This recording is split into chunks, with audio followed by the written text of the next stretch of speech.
Two investigates the danger of lithium-ion batteries. We showed you the evidence a couple of days ago. Now the National Transportation Safety Board says there needs to be more testing. KTVU's Tom Vakar follows up on his investigation and why the flying public needs to know about this. Earlier this week, we showed you tests of lithium batteries failing, burning, and exploding. They're the same type of batteries used aboard the new Boeing 787 jetliner, which underwent a redesign to use air to cool the batteries to prevent runaway fires. UC engineering professor and senior Lawrence Berkeley Lab battery engineer Elton Cairns taught us he believes that the redesign didn't go far enough.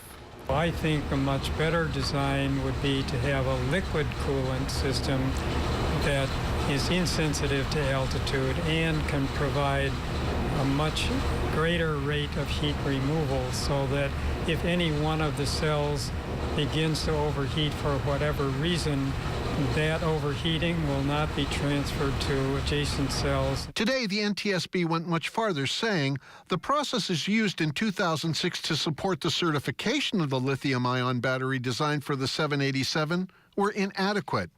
It released a string of new recommendations to Boeing and the FAA. First, conduct short-circuit tests on board some aircraft, not in a lab, to assure the redesign would really prevent a domino effect fire throughout the battery cluster. Test all permanent lithium batteries. Develop better battery test standards. Review the battery certification process and appoint an independent oversight panel.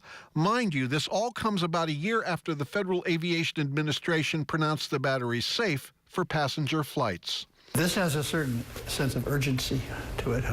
Gerald Stearns, a world-renowned aviation accident lawyer, said he believes the NTSB, which can only make recommendations, is trying to force the FAA and Boeing to do all these things. The NTSB is saying, wait a minute, we're not entirely happy with the work you've done on the 787. We're very concerned that any lithium-powered aircraft can have problems. They think that these things are not safe yet. In a statement issued today, Boeing said, "We remain confident in the safety and integrity of the comprehensive battery solution, which was developed by Boeing and approved by the FAA last year." Tom Vakar, KTVU, Channel 2 News.